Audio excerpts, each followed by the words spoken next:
एक छोटे से गांव में रामलाल नाम का आदमी रहता था। रामलाल कभी बहुत अमीर हुआ करता था। खेत, बैल, बड़ी हवेली और नौकर चाकर सब कुछ था। गांव में उसकी इज्जत भी खूब थी। लेकिन एक बात उसमें ठीक नहीं थी, अहंकार।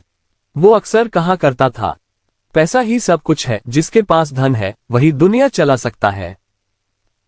गांव वाले उसकी बात सुनकर चुप रहते, लेकिन बुजुर्गों में से एक ने कहा था, रामलाल, समय किसी का नहीं होता।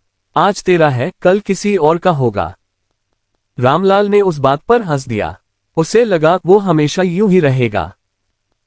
सुबह का समय, सूरज की रोशनी खेतों पर पड़ रही है। रामलाल बैलगाड़ी में बैठा खेतों का निरीक्षण कर रहा है।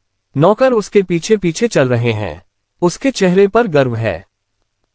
शाम को हवेली में दावत चल रही है। गांव के लोग बैठे हैं।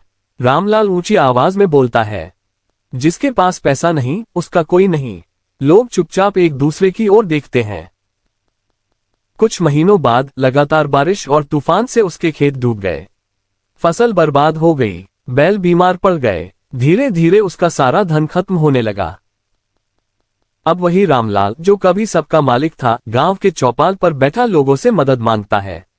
लेकिन जिन लोगों को उसने कभी अपमानित किया था, कोई उसकी ओर नहीं देखता।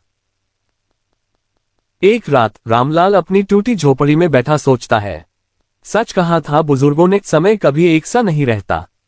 उसकी आंखों से आंसू गिरते हैं, पर अब बहुत देर हो चुकी होती है। कुछ साल बाद रामलाल फिर से मेहनत करता है। वो अब दूसरों की मदद करता है, अहंकार छोड़ देता है। गांव वाले कहते हैं, रामलाल अब पहले जैसा नहीं रहा। समय ने उसे सिखा दिया कि असली अमीरी इंसानियत में होती है, पैसे में नहीं। समय किसी का सगा नहीं होता। जो आज ऊपर है, कल नीचे भी आ सकता है। इसलिए हमेशा विनम्र रहो और दूसरों का सम्मान करो।